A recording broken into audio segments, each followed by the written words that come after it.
I want to give all the praise, all the glory, all the honor unto Yahweh, Ba'ashem, Yahweh Shai, Ba'ashem, Rekah Kudash.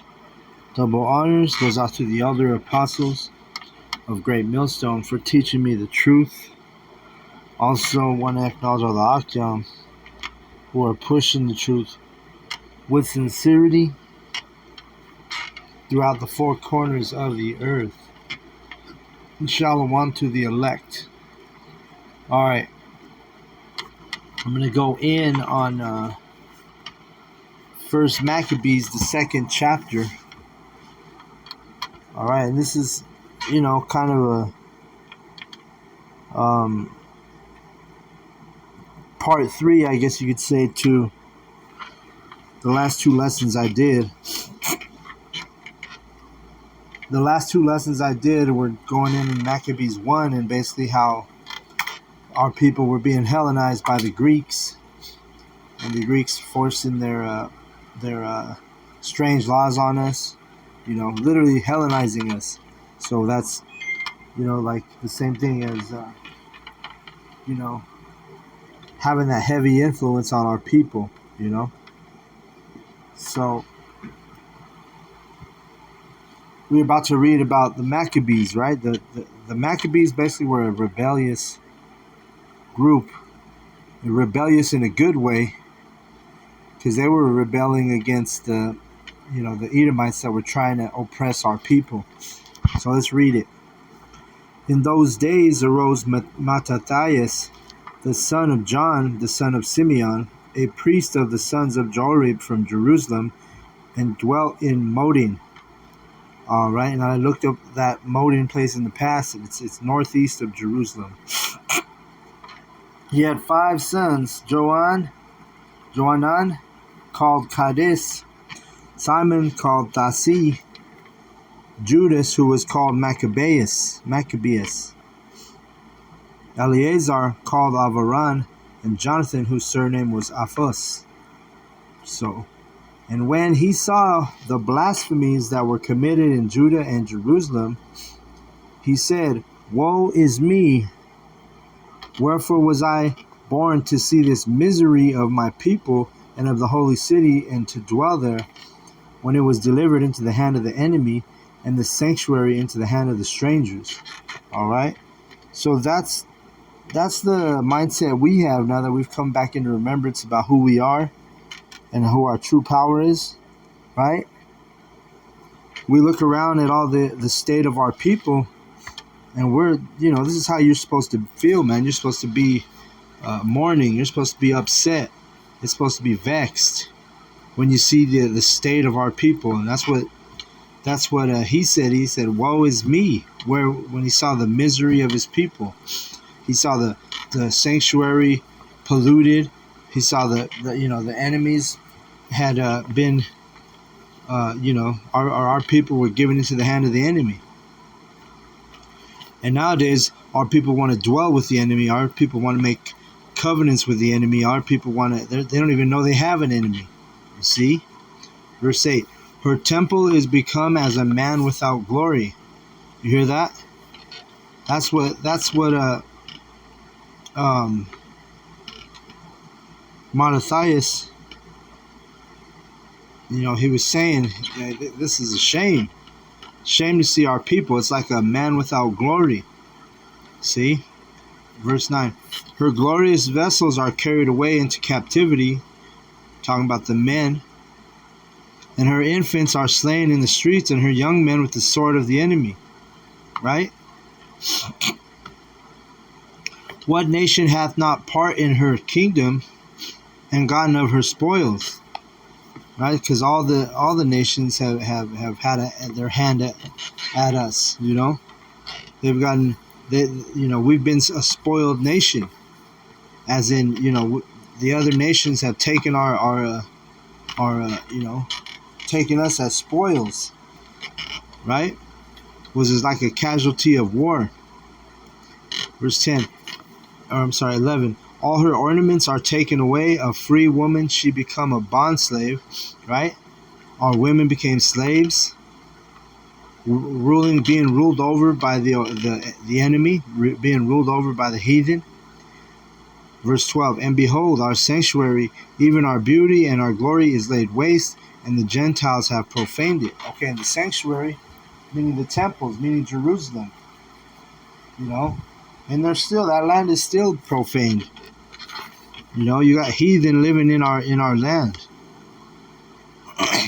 13, to what end therefore shall we live any longer? Then Mattathias and his sons rent their clothes and put on sackcloth and mourned very sore. And that was a custom that we had. We would rip our clothes, put on sackcloth, and that's what the men in the streets were wearing, sackcloth. All right? Because why? And that's why our elders going on it a lot with like like the IUIC. They're not wearing sackcloth. They're wearing these glorified outfits, like Apostle Gabar. He once said they look like the Gap Band. If you Google pictures of the Gap Band, they got these fancy garments. They got things on their forearms. They look like superheroes, and so we are wearing sackcloth out there. And what sackcloth is say a humble garment that you would put on during the time of mourning. You're not gonna mourn in your best outfits. So that's why when the IUIC when they wear their garments, they're not in the time of mourning. They're trying to glorify themselves, with fancy garments. That's why when you see JMS, you see the camps, the men, they're not all in unison with the matching garments and glorified apparel. No, man, we're wearing sackcloth. We all have different garments on, Nothing out there spectacular, nothing special. That's the way. When you're mourning, you're supposed to wear sackcloth. You're not supposed to wear your best outfit. See? And that's what we're doing, right? Let's get it in Ezekiel. Ezekiel 9:4. And Yahweh said unto him, go through the midst of the city, through the midst of Jerusalem, and set a mark upon the foreheads of the men that sigh and that cry for all the abominations that be done in the midst thereof. You see that? So we're sighing and crying. We're in a time of mourning. That's why we wear sackcloth on the streets. That's why we're not dressed like the Gap Band. We're not dressed in glorified apparel. All right? We've had women mock our garments. We've had men mock our garments. And hey, that's okay. We'll be fools for Yahweh. Right? First Maccabees 2 and I'm not going to read the whole chapter, but I'm going to get through at least half. Verse 15. In the meanwhile, the king officers, such as compelled the people to revolt, came into the city of Modin to make them sacrifice. All right, so the Maccabees started, we were compelled the people to revolt. I'm sorry, he's talking about the other people of the nation were revolting. And then they came into the city of Modin, where the Maccabees were dwelling. The group that we read, the 5 sons of Mattathias. It says to make them sacrifice, right? They came in there, to try and pollute the Maccabees, the brothers who were basically the last line of defense, if you will, or the last ones to, they were in the right mindset where they were like, nah, we're not gonna get down with this heathen. We're not gonna make no covenants with the heathen. We're not gonna, do the ways of the heathen. They were in the right mindset, and that's the same mindset that the men that are sighing and crying and coming to remembrance. We're just like the Maccabees. We're in that same spirit where we're like, no, we're not gonna get down with Esau's his agenda. We're not gonna get down with his micro C hip. We're not gonna get down with his machination.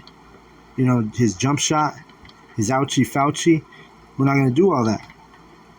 All right? Let's read verse 16.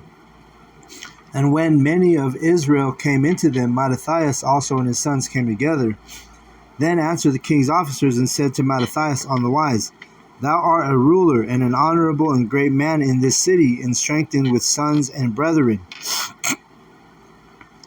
Now therefore come thou first and fulfill the king's commandment, like as all the heathen have done, yea, and the men of Judah also, and such as remain at Jerusalem, so shalt thou and thy house be in the number of thy king's friends, and thou and thy children shall be honored with silver and gold and many rewards. Right? So this is basically like a kind of like they're trying to make the devil's trying to make a deal with them, right? Saying, hey, just fulfill the king's commandment.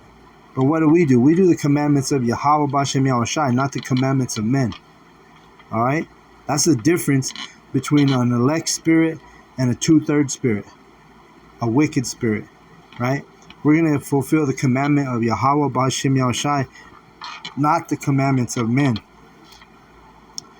Then Mattathias answered and spake with a loud voice, though all the nations that are under the king's dominion, and he spake, was he quiet when he answered him? Was he careful with his words when he answered him? No, it said Mattathias, he was speaking like that Lion of Judah, He was speaking with a loud voice, right? Let's read it. Though all the nations that are under the king's dominion obey him and fall away every one from the religion of their fathers and give consent to his commandments, yet will I and my sons and my brethren walk in the covenant of our fathers. The Most High forbid that we should forsake the law and the ordinances. We will not hearken to the king's words to go from our religion, either on the right hand or on the left. Now when he had left speaking these words, there came one of the Jews in the sight of all to sacrifice on the altar which was at Modin, according to the king's commandment. You see? So Mattathias, he spoke boldly, right? He was like a lion up there telling him, no, we're not gonna forsake our Father Yahweh's laws. We're not gonna forget our religion and conform to your fake ass, weak ass religions. You see?